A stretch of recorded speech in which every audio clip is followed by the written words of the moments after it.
Have you ever had that nagging voice? You know, the one in your head that just whispers doubts? Mm-hmm. Tells you you're not good enough? Maybe insists that you're, definitely going to fail. Oh, absolutely. That persistent inner monologue. It can really feel like your own worst enemy sometimes, can't it? It really can. It's exhausting. It's remarkably common, that constant internal chatter. And yeah, it can be incredibly disempowering. Keeps us stuck. Right. So, welcome everyone. We're doing a deep dive today into that exact voice, the inner critic. Mm-hmm. Our mission really is pretty clear. We're going to unpack what this pervasive thing actually is. Yeah, where does it come from? Exactly. Understand its surprising origins, maybe, and most importantly, give you a powerful toolkit. A toolkit. I like that. Yeah, something to quiet its negative influence and, amplify a more empowering voice inside you instead. It's about taking back control, isn't it? Totally. Helping you take control of your thoughts and just feel more empowered day to day. It's a fundamental shift, really. Moving from just like taking those internal hits to becoming the architect of your own story. Yeah. Your own narrative. That sounds like a journey definitely worth taking. Okay, let's start by unmasking this inner critic then. What exactly are we talking about here? What is this internal force? Okay, so we're basically talking about those nagging thoughts, right? Yeah. And the negative self-talk that just plunges us into self-doubt. Mm-hmm. It's that voice constantly saying, you're not good enough, or you'll never manage that. It actively undermines your progress, sometimes before you even start. And it has certain characteristics, right? It's not just any thought. No, exactly. It's often really harsh, it's repetitive, and crucially, it uses language you would never dream of saying to another person. Not even close. Right, you wouldn't talk to a friend like that. Never. Think of it like that relentless tape loop in your head, just replaying every perceived mistake or flaw over and over. It's like having your own internal prosecutor just constantly finding fault. And in psychology, don't they call these patterns cognitive distortions? How do those fit in? Yeah, cognitive distortions, that's the term. They're essentially habitual ways our minds process information, but often inaccurately and with a really strong negative bias. So like mental shortcuts that go wrong. Kinda, yeah. They're like mental filters that warp reality, making mountains out of molehills or taking things personally that have nothing to do with you. Can you give an example? Sure, like all or nothing thinking. That's a big one. It tells you if you're not absolutely perfect, then you must be a total failure. There's no middle ground. Right, or catastrophizing. Yeah, exactly. Right. Where one tiny mistake snowballs in your mind into the absolute end of the world. These are the kinds of tools your inner critic uses to, like, build his case against you. Okay, and here's the bit I find really interesting. Despite how utterly mean and, frankly, unhelpful it feels, Yeah. your inner critic actually doesn't hate you. It needs your help. That feels really counterintuitive. It absolutely does. But its core motivation, maybe surprisingly, is actually trying to protect you. Protect? How? It genuinely believes it's trying to shield you from potential failure or rejection or, experiences it thinks you just can't handle. Huh. It often acts like a scared, kind of young part of yourself, lashing out from fear, not from malice. Imagine like a tiny, really anxious guard dog in your brain, barking furiously at anything new or challenging because it just sees threat. So it's not deliberately trying to sabotage us, but its methods are just completely counterproductive. Totally. I mean, if that internal guard dog keeps barking like that, what are the real-world consequences? It must have an impact. Oh, the consequences are huge, significant. While the intent might be protection, the method prevents you from taking necessary risks, right? Or pursuing opportunities that could be amazing. And it can deeply, deeply impact your self-esteem. Think about someone who, say, dreams of starting their own business. The inner critic might just scream, "You'll fail. Everyone's going to laugh at you. You're not smart enough for this." And that fear, which is like disguised as protection. Keeps them stuck. Exactly. Keeps them stuck in a job they hate. It's a major contributor to stress, anxiety, even depression. Plus, it affects relationships, your ability to achieve even small goals. It just keeps you small, convincing you you're not capable of more. Wow. That makes so much sense, though. It's trying to keep you safe, but it ends up keeping you from actually living. Precisely. Which leads perfectly into the next big challenge, doesn't it? How on earth do we tell its voice apart from other internal signals, like intuition? Because that can be really tricky. It is tricky. That's a crucial distinction. And yeah, it's where a lot of people get confused. So the inner critic, sometimes called the gremlin. Yeah, the gremlin, it fundamentally dislikes change. It wants to keep you right where you are, even if it's unsatisfying. Its voice comes from your head. It's driven by fear, by all the what-ifs, the hypothetical negatives. And the tone. The tone is key. It's generally not nice, often mean, disempowering language. Lots of shoulds or musts that just make you feel totally inadequate. Like, you shouldn't try that new project. You're going to mess it up, just like last time. That kind of thing. It's rooted in past perceived failures and projected future disasters. Okay, so the gremlin is all about staying put, fueled by fear and negativity. What about intuition then? How does that sound and feel different? Intuition, or you could call it your soul voice, is completely different. It actually encourages beneficial change. It steers you towards what genuinely makes you happy, what aligns with your authentic self. And it comes from... It resonates more from your heart, not your head. To tap into it, you often need to slow down, quiet all that mental noise, and just ask yourself, okay, what does my heart say about this? So it feels different, totally different. Intuition is like your internal best friend. It's supportive, encouraging, protective, but it gives clear, simple guidance. It doesn't need to over-explain or pile on the fear or judgment. It might just whisper, take that leap, it feels right. It's not screaming, don't move, like the critic. That contrast is really stark when you put it like that. One feels heavy, like dread. The other feels like a gentle nudge. Exactly. A gentle but firm nudge towards growth. So for someone listening who wants to tune into their intuition more, what are some practical ways to do that? Well, practices that cultivate inner stillness are really key. Things like meditation, just sitting quietly, spending time in nature often helps.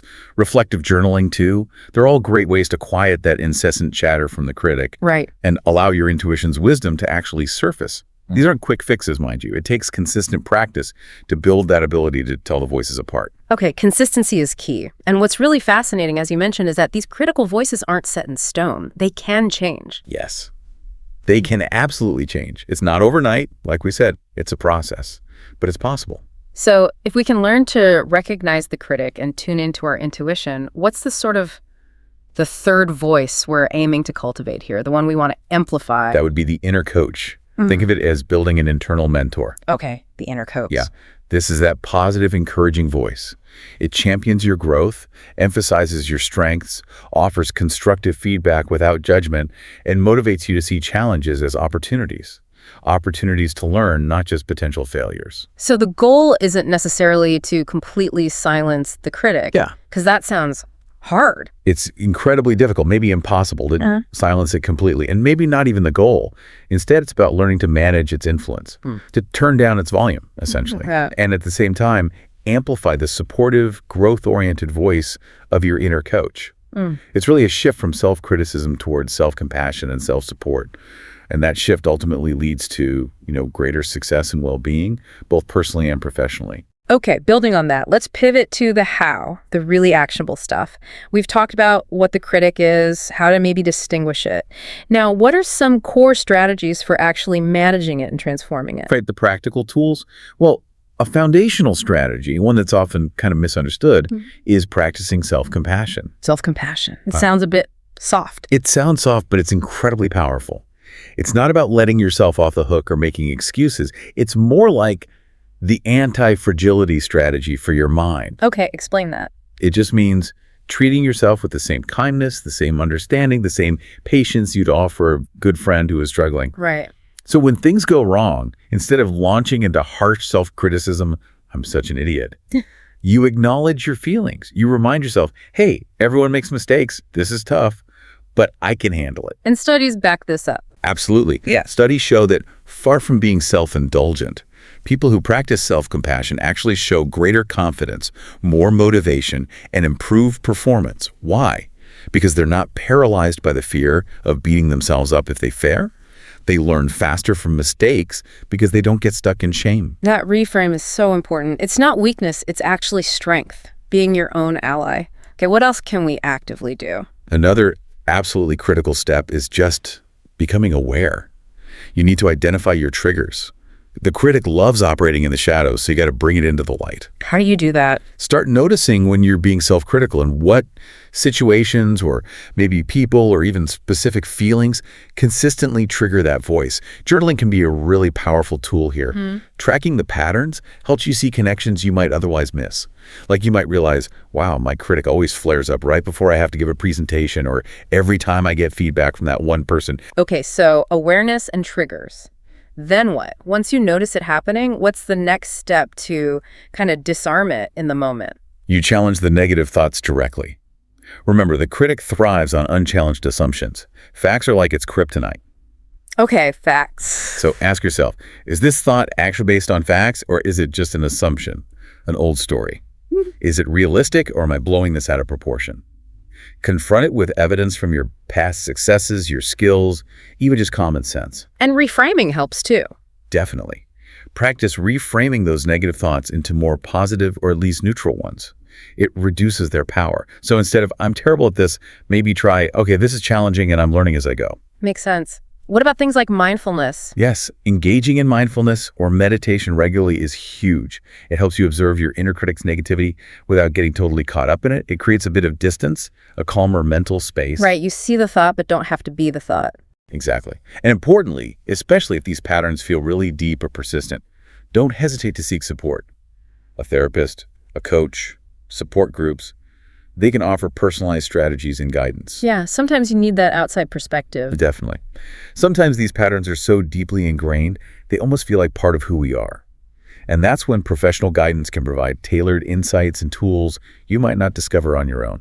Okay, so beyond just managing the critic, how do we actively empower what you called our basic self? How do we cultivate that true, lasting confidence? Right, self-empowerment techniques. That sounds fancy, but really they're just personal growth activities. Things designed to build your self-worth, your sense of accountability, your courage, often by tapping into talents or resilience you didn't even know you had. Okay. A fundamental concept to grasp here is FEAR. Have you heard of this acronym? Fantasized expectations appearing real. Fantasized expectations appearing real. FEAR. Like that. Yeah. Understanding fear often as a product of your own thought, like a projection onto the future. That's the first step to conquering it. It shows you it's not necessarily a solid wall, it's often a mental construct. And mental constructs can be dismantled. That's a huge realization. Fear isn't always this concrete thing out there. It's often something we're creating internally. So how does that idea help build confidence? Precisely. Because if fear is often a construct, then confidence isn't some magical feeling you just wait around for. It's more like a muscle you build. Okay, build it how? Through successful experiences. By intentionally giving yourself daily opportunities for success, even really small ones, you significantly raise your actual competence. And that competence feeds confidence. Give me an example of a small success. Okay, say your inner critic constantly tells you you're lazy, you can't even get out of bed on time. Then simply getting up when your alarm rings. Just doing that one thing, that's a small victory. Right. Tiny win. And over time, these small wins stack up. They provide hard evidence to your inner critic that actually you can succeed. This also ties into what's sometimes called basic self-work or inner child work. It's not about being childish. It's about reconnecting with that fundamental, authentic part of you. The part that holds your raw creativity, your energy, your deepest needs before the critic learned how to shut them down. So getting back to that core self. Exactly. Freeing that basic self helps you identify your real needs, practice telling your truth, address core issues. It really unlocks your potential. That makes total sense. Building up from the core, one small win at a time. Okay, let's get super practical. What are some specific techniques people can start using, like today? Okay, let's list a few. First, visualizations. This is powerful. Create really vivid mental pictures of yourself confidently achieving your goals. So like mental rehearsal? Exactly. If you're nervous about, say, public speaking, mentally rehearse the entire thing going flawlessly. See yourself calm. Hear yourself speaking clearly. Feel the positive audience response. Make it real in your mind first. Okay, visualization. What else? Second, affirmations. Use positive statements, always in the present tense, to express your desired outcomes. Things like, I am capable. I handle challenges effectively. I am deserving of success. And you just say them Write them down, say them out loud, repeat them often. Consistency is really the key here for them to start sinking in. Okay, I've definitely heard about affirmations. Visualization adds a nice layer, though. But what about when those negative thoughts still inevitably pop up? Yeah, they will. That's where positive self-talk and reframing comes in again. Yeah. Consciously catch and replace the negative thoughts. Swap, I can't do this, for something like, okay, I'm going to try my best and learn from this experience, whatever happens. It's not denial. It's reorienting your focus towards capability and learning. Right. And goals. You mentioned goals. Yes, set realistic goals. Crucial. Break down those big aspirations into smaller, manageable steps. Using the SMART criteria helps a lot. SMART. Specific, measurable. Achievable, relevant, and time-bound. Specific goals kill vague doubts. Measurable goals give you proof of progress. Achievable goals stop you feeling overwhelmed. Relevant goals keep you aligned with what you want. And time-bound goals stop the critic from endlessly procrastinating for you. And celebrate the steps. Yes, celebrate each milestone, no matter how small it seems. It builds momentum and motivation, reinforcing that you are moving forward. Finally, seek role models and mentors. Find people who inspire you, who seem to embody that inner coach quality. Learn from their stories, their challenges, their successes. Those are all fantastic, really practical tools for everyday life, but let's connect this back. For those times when you know this stuff intellectually, but you just don't feel it changing emotionally, that frustrating heart-head lag you mentioned, are there deeper techniques? Yes, absolutely. For those really ingrained patterns where the knowing hasn't quite translated into feeling, there are powerful experiential techniques like chair work. Chair work. Tell me more about that. Okay, so chair work comes from traditions like psychodrama and Gestalt therapy, but it's used in lots of approaches now. It's especially useful for bridging that heart-head lag. Yeah. You intellectually know the critic is exaggerating or wrong, but you still feel its sting, its power. So it's a way to get the emotional side on board with the logical side. Precisely. It works on three main principles. First is multiplicity. The idea that we all have many different parts inside us, the critic, the anxious part, the wise part, the child part, whatever. Chair work gives these parts a physical place, like separate chairs. Okay, different chairs for different parts. Second is embodiment and personification. You actually physically move between the chairs, speaking from the perspective of each part. This makes them feel more distinct, more real, easier to understand and interact with. You actually become the critic for a moment. You give voice to it, yeah. And third is dialogue. The core idea is to get these different parts talking to each other, or talking to you in your centered self chair, maybe with a therapist guiding. The goal is to resolve those inner conflicts and promote healing and integration. It's literally having a structured conversation with yourself. That sounds incredibly powerful, maybe a little intense. Can you walk us through a simplified version, something we could even visualize mentally? Sure. You can definitely do a version mentally or with empty chairs at home, though working with a trained professional is often recommended for deeper stuff. But a simplified flow might look like this. 1. Ground and resource yourself. Start in a center chair, representing your calm, aware adult self. Feel your feet on the floor, take a breath. This is your safe base. Okay, start from a calm place. 2. Engage the inner protector if needed. If you feel resistance or fear about doing this, imagine that protective part on another chair. Give it a voice. Acknowledge its fear, maybe thank it for trying to keep you safe, and ask its permission to explore gently. Validating its intent is key. Acknowledge the resistance first. Makes sense. 3. Dialogue with the problem parts. Set up 2 imaginary chairs. Maybe one for your inner critic, one for the part that feels anxious or inadequate. Move between them. Or just shift perspective mentally, letting each part speak. What they're actually feeling. Let them express themselves fully. Let them have their say. 4. Take an observer stance. Imagine stepping back maybe to a third chair or standing beside a wise, compassionate guide figure. Look at the dialogue between the parts from this detached, kind perspective. What do you notice? What insights arise? No judgment here. Get some perspective. 5. Develop solutions and integrate. Return to your center chair. Reflect on what you learned. What do these parts need? What new, more helpful self-talk could you practice? What small action could you take? This helps integrate the emotional processing with the intellectual understanding, bridging that lag. That's a really profound way to interact with your inner world, not just thinking about it, but actually engaging with it. What kind of impact does this have? The impact can be really significant. Pilot studies and clinical experience show chair work can lead to noticeable improvements in things like depressive symptoms, better emotion regulation, a reduction in self-criticism, and importantly, a boost in self-compassion. It helps people move from automatically self-criticizing to being able to consciously self-reassure. It's like you're actively rewiring your internal dialogue patterns. Wow. Okay.